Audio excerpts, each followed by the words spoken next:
നമസ്കാരം. അടിയന്തരാവസ്ഥ കാലത്തെ അനുഗ്രഹം ആ ടൈറ്റിൽ തന്നെയുണ്ട്. എല്ലാം പറഞ്ഞു കാലഘട്ടത്തിൽ ശരിക്കും ഒരു വലിയൊരു ബ്രേക്കിന് ശേഷം ചെയ്ത സിനിമയാണ്. എന്തുകൊണ്ട് എത്ര ഒരു ബ്രേക്ക് എടുക്കാൻ ഒരു കാരണം എന്താണ്? ബ്രേക്ക് എടുക്കാൻ കാരണം എന്ന് വെച്ചാൽ ഞാൻ ചില മറ്റു രംഗങ്ങളിലേക്കൊക്കെ കടന്നുപോയി. ചില ഫിലിം ഡിസ്ട്രിബ്യൂഷൻ, തമിഴ് സിനിമാ രംഗത്തോട്ട് ഒന്ന് കിടക്കാൻ നോക്കി. പിന്നെ അതുകൂടെ ഒരു ചാനലിൻ്റെ ഒരു ചീഫായിട്ട് കുറച്ചാൾ വർക്ക് ചെയ്തു. 2-3 വർഷം അങ്ങനെ പോയി. അപ്പോൾ ഇങ്ങനെയൊക്കെയുള്ള പല പണികളും ചെയ്തുകൊണ്ടാണ് ഇപ്പോൾ വീണ്ടും ഒരു ഒത്തു വന്നു. ഒരു പടം ചെയ്യണമെന്ന് ആഗ്രഹിച്ചു. ആ പടം ചെയ്യാനുള്ള അവസരം ഉണ്ടായി. അപ്പോൾ അത് നിങ്ങൾ പറഞ്ഞ പോലെ അടിയന്തരാവസ്ഥ കാലത്തെ അനുരാഗം എന്ന് പേരിടാൻ കാരണം ഈ അനുരാഗ കഥ നടക്കുന്നത് ആ കാലഘട്ടത്തിലാണ്. 70, 75, 80 കാലഘട്ടമാണ്. അപ്പോൾ ആ കാലഘട്ടത്തിൽ ഒരു കഥ പറയുമ്പോൾ അതിന് ഉചിതമായൊരു പേര് ഞങ്ങൾ ഈ പേര് സജസ്റ്റ് ചെയ്യുന്നേ ഉള്ളൂ. പക്ഷേ ഈ കഥ ഒരു രാഷ്ട്രീയ പടവോ അല്ലെങ്കിൽ ഈ അടിയന്തരാവസ്ഥയുടെ അല്ലെങ്കിൽ ഇതിൻ്റെ ബുദ്ധിമുട്ടോ ഒന്നും കാണിക്കുന്ന പടമല്ല. കഥ കടന്നു പോകുമ്പോൾ അത് ചില സൂചനകൾ ഈ പടത്തിൽ നൽകുന്നുണ്ട്, അടിയന്തരാവസ്ഥയെക്കുറിച്ചും അടിയന്തരാവസ്ഥ പോകുന്നത്. അപ്പോൾ ഓരോ രംഗങ്ങൾ വരുമ്പോഴും ഇന്ന് ഓഡിയൻസ് കാണാത്ത, ഇന്നത്തെ പുതിയ തലമുറ കാണാത്ത, ഇന്നത്തെ ന്യൂജൻ കാണാത്ത അന്നത്തെ ന്യൂജൻ്റെ കഥയാണ് ഞങ്ങൾ പറയുന്നത്. അന്നത്തെ ന്യൂജൻ്റെ കഥ പറയുമ്പം അന്ന് മൊബൈലോ അല്ലെങ്കിൽ ടെലിവിഷനോ ഒന്നും ഇല്ലാത്തൊരു കാലഘട്ടത്തിൽ അന്നത്തെ പ്രണയം എങ്ങനെയായിരുന്നു, അത് പലതും നമുക്ക് കണ്ടാൽ ഇന്നത്തെ പിള്ളേർ വിശ്വസിക്കാൻ പോലും പറ്റത്തില്ല. ഒരു പ്രേമലേഖനം ഇതിനകത്ത് നായകന് കൊടുക്കുന്ന ഒരു രംഗമുണ്ട്. ആ ലേഖനം വായിക്കുന്നത് തന്നെ നിങ്ങൾ വായിച്ച് കേട്ടാൽ നിങ്ങൾ വിശ്വസിക്കില്ല. കാരണം സാഹിത്യവും അതുമെല്ലാം ചേർത്താണ് കാര്യങ്ങൾ പറയുന്നത്. കളകള മറ്റേ മയിലുകൾ നൃത്തം ചെയ്യുന്നതെന്നൊക്കെ പറഞ്ഞ് ഇതൊക്കെ എന്താണെന്ന് വിചാരിക്കും. പക്ഷെ അന്ന് അങ്ങനെ ഉണ്ടായിരുന്നു. അത് സത്യസന്ധമായ കാര്യമാണ്. ഒരുപാട് സാഹിത്യമൊക്കെ ചേർത്താണ് പെൺപിള്ളേർ കത്തുകൾ എഴുതിയിരുന്നത്. അപ്പോൾ അങ്ങനത്തെ ഒത്തിരി കാര്യങ്ങൾ ഞങ്ങൾ ഇതിനകത്ത് കൊണ്ടുവരുന്നുണ്ട്. ആ പഴമ സംഭവങ്ങൾ നഷ്ടപ്പെടാതിരിക്കാൻ ആ കാലഘട്ടം അന്നത്തെ ചെറുപ്പക്കാരെങ്ങനെ പോയിരുന്നു, അല്ലെങ്കിൽ ഒരു ക്രിസ്ത്യൻ ചർച്ച് അവിടെ കാണിക്കുമ്പോൾ നമ്മളിന്ന് സാധാരണ ക്രിസ്ത്യൻ ചർച്ച്, അന്ന് അങ്ങനെയല്ല. ആ ചർച്ചിൽ ഈ പട്ടിണി കിടക്കുന്നവർക്ക് അല്ലെ പാവങ്ങൾക്ക് അവർ ഗോതമ്പും പാൽപ്പൊടിയും റവയും എണ്ണയൊക്കെ കൊടുക്കുമായിരുന്നു. അപ്പോൾ അതൊക്കെ നമ്മൾ വിഷ്വലി കാണിക്കുന്നുണ്ട്. അന്നത്തെ സിനിമയുടെ പരസ്യം പോകുന്നത് വണ്ടികൾ, കാളവണ്ടിയിൽ കെട്ടി വലിയ ബോർഡൊക്കെ വെച്ചിട്ട് ചെണ്ടയൊക്കെ കൂട്ടി പോകുന്നത്, ഇതെല്ലാം ഞങ്ങൾ അങ്ങനത്തെ പല കാര്യങ്ങളും, സൈക്കിൾ റിക്ഷ ചവിട്ടി വരുന്നത്, എന്തൊക്കെ ഉണ്ടാവാം നമ്മുടെ ആ കഥയ്ക്ക് വേണ്ടതെല്ലാം നമ്മൾ ഒരുക്കിയിട്ടുണ്ട് അതിനകത്ത്. അപ്പം ഇന്നത്തെ കാലഘട്ടത്തിൽ ചിത്രം ഷൂട്ട് ചെയ്യുകയാണെങ്കിൽ തന്നെ അത്രയും വലിയ ചുറ്റുപാടിൽ അവൈലബിൾ ആണ്.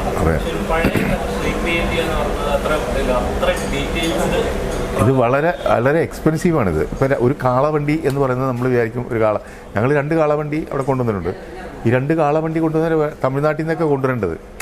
ഒരു കാളവണ്ടി വരിക എന്ന് പറഞ്ഞാൽ ഒരു വലിയ ഭയങ്കര ചിലവാണ്. നമ്മൾ വിചാരിക്കുന്നതിനേക്കാളൊക്കെ വലിയ സൈക്കിൾ റിക്ഷ ഒരു ദിവസത്തേക്ക് 10,000 രൂപയാണ് സൈക്കിൾ റിക്ഷയുടെ പാട്. നമ്മൾ എൻ്റെ കാലത്തൊക്കെ 1000 രൂപയുള്ളൊരു സൈക്കിൾ റിക്ഷയുടെ വില മൊത്തം, മനസ്സിലായില്ലേ? അപ്പോൾ അതൊക്കെ കൊടുത്താൽ നമ്മൾ ഓരോന്ന് വാങ്ങിക്കുക. അപ്പോൾ അത് ക്രിയേറ്റ് ചെയ്യാൻ വേണ്ടി നമ്മൾ കുറേ കഷ്ടപ്പെട്ടിട്ടുണ്ട് അതൊക്കെ. പക്ഷേ അതെല്ലാം ജീപ്പ്, ഇപ്പോൾ അന്നത്തെ കാലത്ത് പോലീസ് ജീപ്പ്, അന്നത്തെ കാലത്തെ സംഭവങ്ങൾ, വണ്ടികൾ, കാര്യങ്ങൾ, സൈക്കിൾ എല്ലാം ആ കാലഘട്ടമായിട്ട് തീർന്ന രീതിയിലാണ് കൊണ്ടുപോയിരിക്കുന്നത്. അതുകൊണ്ടാണ് ഞാൻ പറഞ്ഞത് ഇതിനകത്ത് ഒരുപാട് പേർക്ക്, ഞാൻ അതിൻ്റെ കഷ്ടപ്പെടുന്നവർക്ക് ഒരുപാട് പേര് കിട്ടാൻ സാധ്യതയുണ്ട്. ഇതിൻ്റെ ആർട്ട് ഡയറക്ടർ പുതിയ ആളാണ്. ഇതിൻ്റെ ക്യാമറാമാൻ ഞാൻ പുതിയ ആൾക്ക് ചാൻസ് കൊടുത്തു. ഇതിലൊരു മ്യൂസിക് ഡയറക്ടർക്ക് ജയരാജ് എന്ന് പറയുന്ന പുതിയ ഒരാൾക്ക് ഞാൻ ചാൻസ് കൊടുത്തു. ഇതിലെ നായകൻ പുതിയ ആൾക്ക് ചാൻസ് കൊടുത്തു. നായിക പുതിയ ആളാണ്. മറ്റ് ക്യാരക്ടർ പുതിയ ആളാണ്. അപ്പോൾ ഞാനിപ്പോൾ ആലോചിക്കുന്ന, ഞാൻ ചെയ്യുന്ന ഒരു പ്രവൃത്തി എന്ന് വെച്ചാൽ, ഞാൻ ഇനിയും ഒരു പടം കൂടെ കമ്മിറ്റ് ചെയ്തിട്ടുണ്ട്. ആ പടം ചെയ്യുമ്പോഴും എന്നെക്കൊണ്ട് ഇനിയുള്ള ജീവിതത്തിൽ ഈ പുതുമുഖങ്ങൾക്ക് വേണ്ടി എന്തെങ്കിലും ചെയ്യാൻ പറ്റുമോ, എനിക്ക് എൻ്റെ സോഷ്യൽ കമ്മിറ്റ്മെൻറ്റ് പോലെ ഞാൻ കരുതുകയാണത്. എൻ്റെ ഒരു കടമയായിട്ട് ഞാൻ കാണുകയാണ്.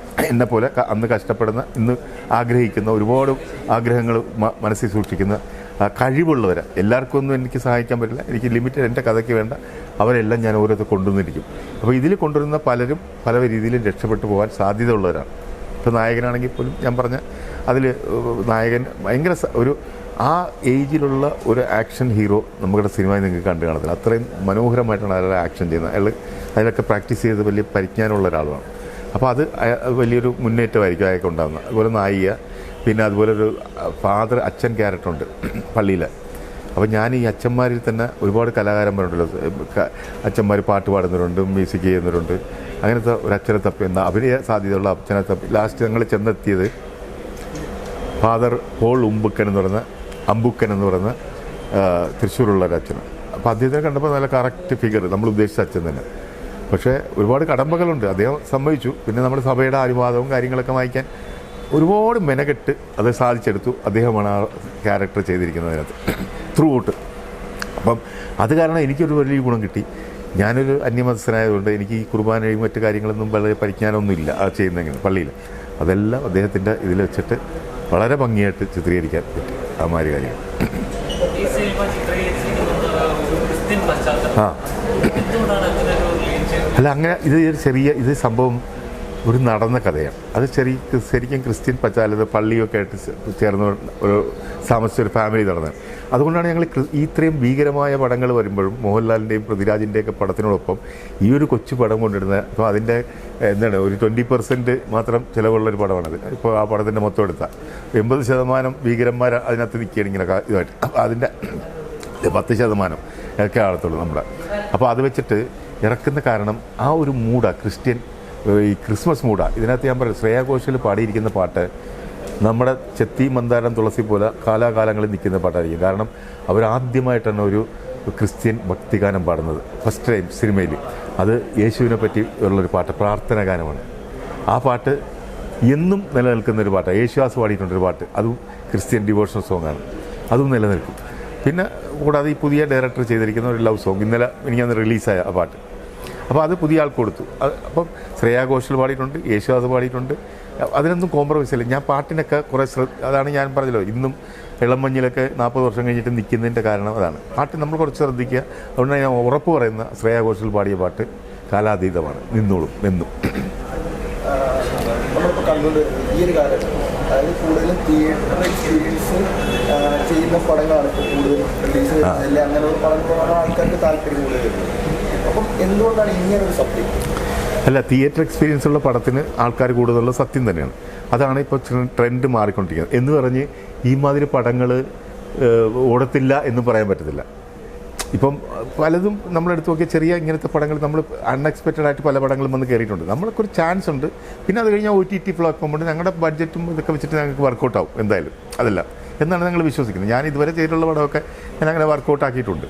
അതുകൊണ്ടാണ് എനിക്ക് പലരും എന്നെ വിശ്വസിച്ച് ഇത് ചെയ്യാൻ ഏൽപ്പിക്കുന്നത്. വീണ്ടും മനസ്സിലായില്ല, നമ്മൾ അനാവശ്യ ചിലവുകൾ, ഞാൻ പറയില്ല, കാരവനോ ഗീരവനോ 5 സ്റ്റാറോ ഫ്ലൈറ്റോ ഒന്നുമില്ലാത്ത സിനിമയ്ക്ക് വേണ്ട കാര്യങ്ങളെല്ലാം മുടക്കുക, അതിനുവേണ്ടി ചെയ്യുക. പിന്നെ നമുക്ക് നമ്മുടേതായ വ്യക്തമായ സത്യസന്ധതയും നിലപാടുകളും എല്ലാം ഉണ്ട്. അപ്പോൾ അതനുസരിച്ച് ഞങ്ങൾ ചെയ്യുക, ജോലി ചെയ്യുക, അത്രയേ ഉള്ളൂ. ആത്മാർത്ഥമായിട്ട് ജോലി ചെയ്യുക, അതിൻ്റെ ഫലം കിട്ടുമെന്ന് വിചാരിക്കും. എന്തുകൊണ്ടാണ് ഈ പടത്തിലൊരു സ്റ്റാർ കാസ്റ്റ് എന്ന് നമ്മൾ പ്രതീക്ഷിക്കുന്നത്? കാരണം ഓരോ പടങ്ങളിലും ഓരോ കാസ്റ്റ് ആണല്ലോ, സ്റ്റാർ കാസ്റ്റ് വിധണ്ടാണ്. ഈ ഒരു പടത്തിൽ എന്തെങ്കിലും ഡിഫറൻ്റ് ആയിട്ട് കുറേ പുതുമുഖങ്ങളെ വരുന്നത്. ഇപ്പം നമ്മൾ സ്ക്രീനിൽ അധികം കാണാത്തവരാണെങ്കിലും അധികം ചാൻസ് കിട്ടാത്തവരാണെങ്കിലുമാണ് ഏറ്റവും അധികം വന്നത്. എന്തുകൊണ്ടാണ് അങ്ങനെ ഒരു കാസ്റ്റ്? ഇല്ല, ഞാൻ പറയല്ലോ നേരത്തെ, എൻ്റെ നിലപാടത്. അത് കാരണം അവരെ പ്രോത്സാഹിപ്പിച്ച് കൊണ്ടുവരേണ്ടത്. നമ്മളൊരു സംഭവം ചെയ്യിക്കാൻ പറ്റും. അത് നമ്മളെപ്പോലെ എന്നെപ്പോലെ സീനിയർ ആളെങ്കിലും ശ്രമിക്കേണ്ട, അത് ഒരു പ്രാവശ്യമെങ്കിലും ഇവരെ കൊണ്ടുവരാൻ പറ്റുമോ? അല്ലാണ്ട് നമ്മൾ വെറുതെ പാചകം പഠിച്ചിട്ട് വല്ല കാര്യമുണ്ടോ? പ്രവൃത്തിയിലാണ് കാണിക്കേണ്ടത്. നമ്മൾ ഇതേ കാണിച്ച് ഇത് ഇട്ട് നിങ്ങളുടെ മുമ്പിൽ ഇത്രയും പുതിയ ആളുകളാണ്, നോക്ക്, അത് ചെയ്യട്ടെ. ഞാനതാ പറഞ്ഞു, ഇനിയും ഞാൻ ചെയ്യുന്ന അങ്ങനെ ആയിരിക്കും എന്ന് പറയുന്നത്. അതുകൊണ്ടാണ് പറയുന്നത്. അല്ലാണ്ട് ഞാൻ പറയല്ലോ, 3 തലമുറ വെച്ച് വന്ന ആളാണ്. പ്രേമനസീറിനെ വെച്ച് ചെയ്തിട്ടുണ്ട്, മമ്മൂട്ടി മോഹൻലാൽ വെച്ചിട്ടുണ്ട്, ഇവരെ ഇപ്പോഴത്തെ പുതിയ തലമുറ. അപ്പോൾ എനിക്ക് അവരെയൊക്കെ വെച്ചിട്ട് ചെയ്തിട്ടാണ് ഞാൻ ഇവർക്ക് വേണ്ടി ചെയ്യുന്നത് ഇപ്പം. അപ്പോൾ ഇനിയുള്ള എൻ്റെ സമയം അവർക്ക് വേണ്ടി ചിലവഴിക്കാം എന്നാണ് മനസ്സുകൊണ്ട് വിചാരിക്കുന്നത്. ആരെങ്കിലൊക്കെ രക്ഷപ്പെട്ടു പോകും, അതിനകത്ത് വലിയ നിലയിലാവും, അവരൊക്കെ അങ്ങ് പൊക്കോളും, പിന്നെ കയറിപ്പോവും. ഇതിനകത്ത് ഒരുപാട് പ്രതീക്ഷ എനിക്ക് പലരിലും ഉണ്ട്, ഇതിനകത്ത് രക്ഷപ്പെടാൻ സാധ്യത.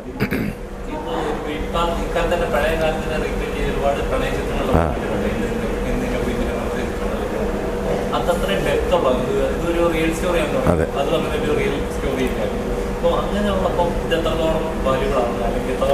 അല്ല, പലതും എല്ലാവരും ചെയ്യുന്ന അവരവരുടെ പടം ഓടുന്നതാണല്ലോ എല്ലാവരും ധരിക്കുന്നത്. അപ്പം ഞാൻ എൻ്റെ ഭാവന ഇതിൽ കാണുന്ന ഒരു സംഭവം ഞാൻ ഉണ്ടാക്കിയെടുക്കും. അതിനകത്ത് പിന്നെ എൻ്റെ ചേരുവകകളും ചില ക്ലൈമാക്സിൻ്റെ ചില ട്വിസ്റ്റുകളും കാര്യങ്ങളും. ഇപ്പോൾ നിശ്ചയിച്ചത് തന്നെ അന്ന് മോഹൻലാൽ ചത്താൽ ആ പടം ഓടത്തിൽ അന്ന് ഒരുപാട് പേര് എൻ്റെ അടുത്ത് പറഞ്ഞു അത് ചെയ്യാൻ പാടില്ല, മോഹൻലാലിനെ കൊല്ലു, അയ്യോ എന്താ കാണിക്കുന്നതെന്നൊക്കെ ചോദിച്ചു. അപ്പോൾ അത് എഴുതി തള്ളിയ പടമാണ് ശരിക്കും ഓടത്തിലെന്ന് പറഞ്ഞു. അത് ജനം എടുത്തില്ല. അവസാനം അവിടെ കുത്തുകൊണ്ട് എന്ത് കാര്യം, നിങ്ങൾ എന്തിനാണ് കൊന്നത് എന്നാണ് ചോദിക്കുന്നത്. അന്ന് കണ്ടവർ ചോദിച്ചു, ആദ്യം വെളിയിലിറങ്ങുമ്പോൾ മുമ്പ്. അപ്പോൾ നമുക്ക് തോന്നി അങ്ങനെ ഒന്ന് ചെയ്താലേ പിന്നീട് അത് ഓർമ്മപ്പെടുത്തുള്ളൂ. അതുപോലെ തന്നെ ഇതിനകത്തും ക്ലൈമാക്സും കാര്യങ്ങളും ട്വിസ്റ്റുകളും കാര്യങ്ങളൊക്കെ ഉണ്ട്. എല്ലാ ചേരുവകകളും ഉണ്ട് ഇതിനകത്ത്.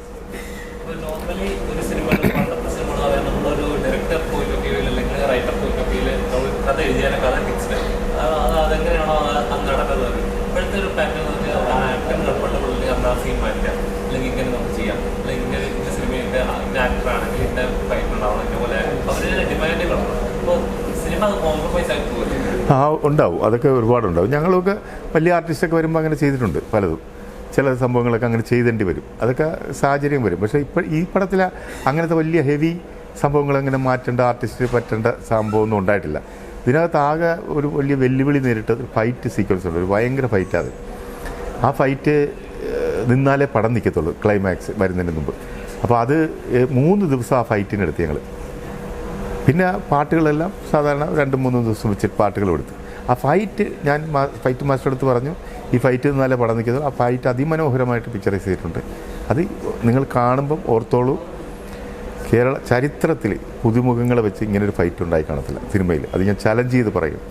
വലിയ സ്റ്റാർസ് പോലും ചെയ്യാത്ത രീതിയിൽ പിള്ളേർ ചാടം പറ ചെയ്തിരിക്കുന്ന സംഭവം റിസ്ക് എടുത്തവർ ചെയ്തിട്ടുണ്ട്. ഒരു ഡൂപ്പാകി ഇപ്പോൾ ഒന്നും ഉപയോഗിച്ചിട്ടില്ല. അതിഗംഭീരമായിരിക്കും. ഇപ്പോഴും പുതുമുഖങ്ങളെ വെച്ച് ചെയ്യാന്ന് പറയുമ്പോൾ ഇതാണ്. പക്ഷേ പ്രേക്ഷകർ ഇപ്പോൾ ഒരു ദിവസം തന്നെ ഒരാഴ്ച തന്നെ തിയേറ്ററിൽ 5-8 പടങ്ങളാണ് റിലീസാവുന്നത്. അപ്പോൾ അങ്ങനെയുള്ള നിലനിൽക്കുന്ന സാഹചര്യത്തിൽ പോലും പല ചിത്രങ്ങളും നമ്മളെ സംബന്ധിച്ച് ഇതൊക്കെ ഒരാഴ്ച ഓടിയാൽ ഞങ്ങൾക്ക് ലാഭമാണ് ഈ പടം. അത് ബഡ്ജറ്റല്ലേ ഉള്ളൂ. മറ്റത് ഞാൻ പറയില്ല, 80 ദിവസം 100 ദിവസം ഓടുന്നതിന് പകരം നമുക്കിവിടെ 10-15 ദിവസം ഓടിയാൽ മതി. അത്രയും ദിവസമല്ല ഞാൻ പറയാം. ആ വ്യത്യാസങ്ങളാണ് എമൗണ്ട് വെച്ചിട്ട്, നമ്മുടെ ഇൻവെസ്റ്റ്മെൻറ്റും ഇതൊക്കെ വെച്ചിട്ട് ചെറിയ സംഭവങ്ങളാണ്. അപ്പോൾ അത് നല്ല രീതിയിൽ എടുക്കുക. നമ്മുടെ കഷ്ടപ്പാടും നമ്മുടെ ഇതെല്ലാം നമ്മൾ ഹോംവർക്ക് നല്ലപോലെ ചെയ്ത് എടുത്തിരിക്കുന്ന ഒരു പടമാണ്. അതാണ്. അപ്പോൾ അത് പ്രതീക്ഷയുണ്ട്. എന്തായാലും ഇത്രയും പേരെ കൊണ്ടുവരുന്നതിലും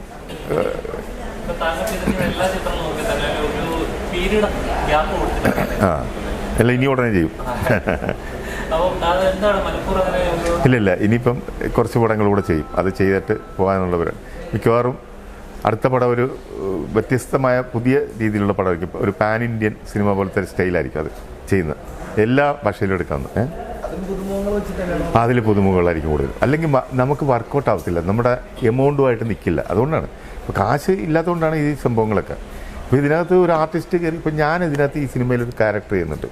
ഒരു പോലീസ് ഇൻസ്പെക്ടർ, അന്നത്തെ കാലത്തെ വലിയ ക്രൂരനായ ഒരു പോലീസ് ഇൻസ്പെക്ടർ. അത് പക്ഷെ ഞാൻ പല ആർട്ടിസ്റ്റുകളും ചോദിച്ചപ്പോൾ അവരെല്ലാം 10 ലക്ഷം 15 ലക്ഷം ഒക്കെ ചോദിക്കുന്നു, മനസ്സിലായില്ലേ, വരണമെങ്കിൽ. അപ്പോൾ ഞാൻ വിചാരിച്ച്, അപ്പോൾ ആരൊക്കെ എൻ്റെ അടുത്ത് പറഞ്ഞ് നിങ്ങൾക്ക് ചെയ്താൽ എന്താണെന്ന് ചോദിച്ചു. അപ്പോൾ അന്നത്തെ കാലത്ത് അതൊരു അതും ആളുകൾ വിശ്വസിക്കാൻ പാടില്ല. കാരണം എൻ്റെ ജീവിതത്തിൽ കണ്ടിട്ടുള്ള അനുഭവിച്ചിട്ടുള്ള സംഭവം, അനുഭവിച്ചെന്ന് വെച്ചാൽ കേട്ട് അനുഭവം. ഒരു SI ഉണ്ടായിരുന്നു. അയാൾ ആരെയും അടിക്കുകയെന്ന് ചെയ്തില്ല. അയാൾ തൊഴിക്കത്തേ ഉള്ളൂ.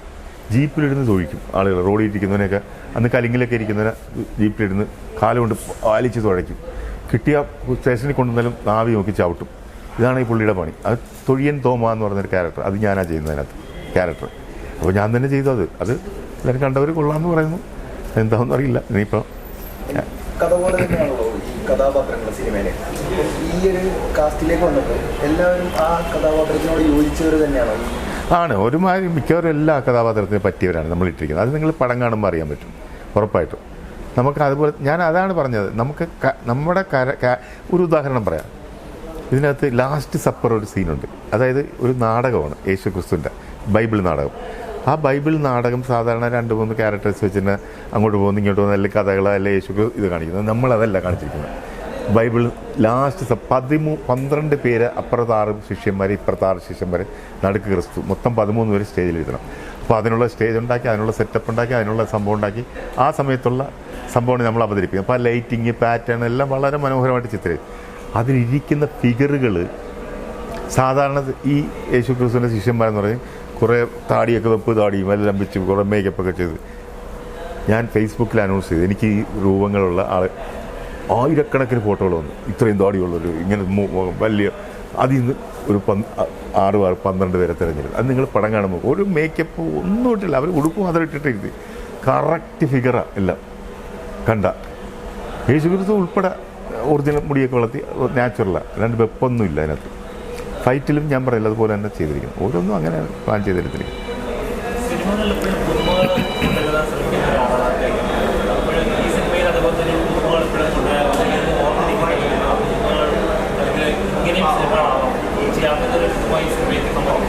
ഉറപ്പായിട്ടും ഞാൻ പുതുമുഖങ്ങൾക്ക് അവസരങ്ങൾ കിട്ടും.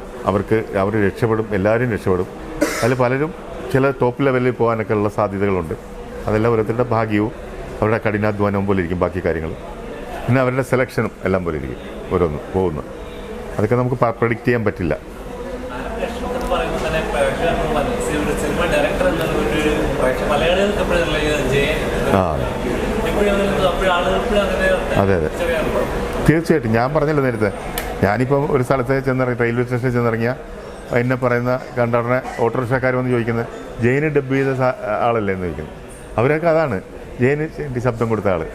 അതെ, അവിടെ അവർ ബാക്കിയുള്ള ജയന് ശബ്ദം കൊടുത്ത് സോറേ സമ്മതിച്ചു, സോറേ കൊടുക്കുക, ഇതാണ് അവരുടെ സന്തോഷം.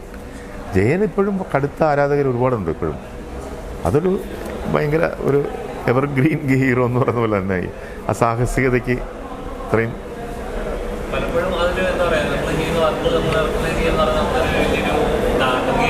അതെ.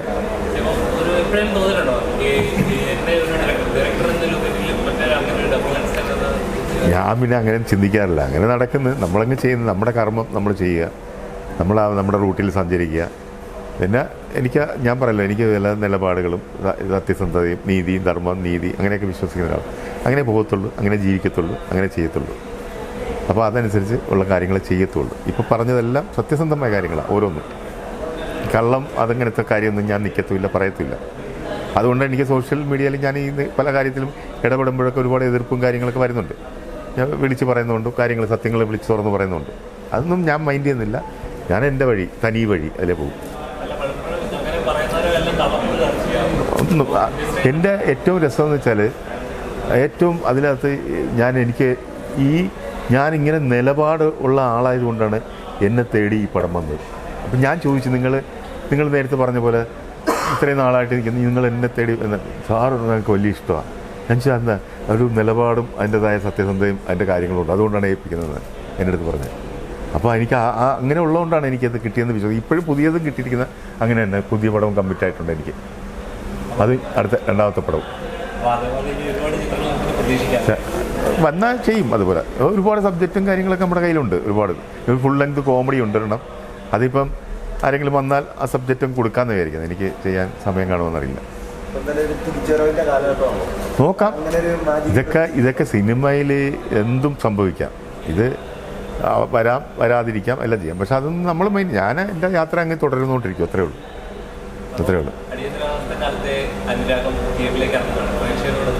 പ്രേക്ഷകരോട് പറയാനുള്ളത് ഒറ്റ കാര്യമുള്ളൂ. ഇതിനകത്ത് ഞാൻ നേരത്തെ പറഞ്ഞ പോലെ ഒരുപാട് പുതിയ ആൾക്കാരെ ഞാൻ പറഞ്ഞല്ലോ, cameraman, art director, music director, നായകൻ, നായിക, മറ്റ് ചില കഥാപാത്രങ്ങൾ, ഇത്രയും പേരെ ഞാൻ അവർക്ക് ഒരു ചവിട്ട് പടി ഉണ്ടാക്കി കൊടുക്കാൻ, ഉയർന്ന് കയറാനും അവരുടെ കലാപ്രതിഭകളെ വെളിയിൽ കൊണ്ടുവരാനും വേണ്ടി അവരും ഞാനും എല്ലാം കഷ്ടപ്പെട്ട് ഉണ്ടാക്കിയെടുത്തിരിക്കുക. അപ്പോൾ അവർക്ക് വേണ്ടി നിങ്ങൾ ചെയ്തു കൊടുക്കുന്ന ഒരു വലിയ അവരെ പ്രോത്സാഹനം കൊടുക്കേണ്ടത് നിങ്ങളുടെ കടമയാണ്. അത് ചെയ്തു കൊടുക്കണം എന്ന് തന്നെ പറയുകയാണ് ഞാൻ. അത് തീർച്ചയായിട്ടും എല്ലാവരും പടം കണ്ട് അത് അവർക്ക് വേണ്ട പ്രോത്സാഹനവും കാര്യങ്ങളും കൊടുത്ത് അങ്ങനെയുള്ള കലാകാരന്മാരെ വീണ്ടും വീണ്ടും നമുക്ക് ഒത്തൊരുമിച്ച് നിന്ന് കൊണ്ടുവരാം എന്ന് പറയുന്നത്, ഞങ്ങളെ സഹായിക്കണം എന്ന് മാത്രമേ പറയുന്നുള്ളൂ. പടം കണ്ട് സഹായിക്കണം എന്നാണ് ഉദ്ദേശിച്ചത്.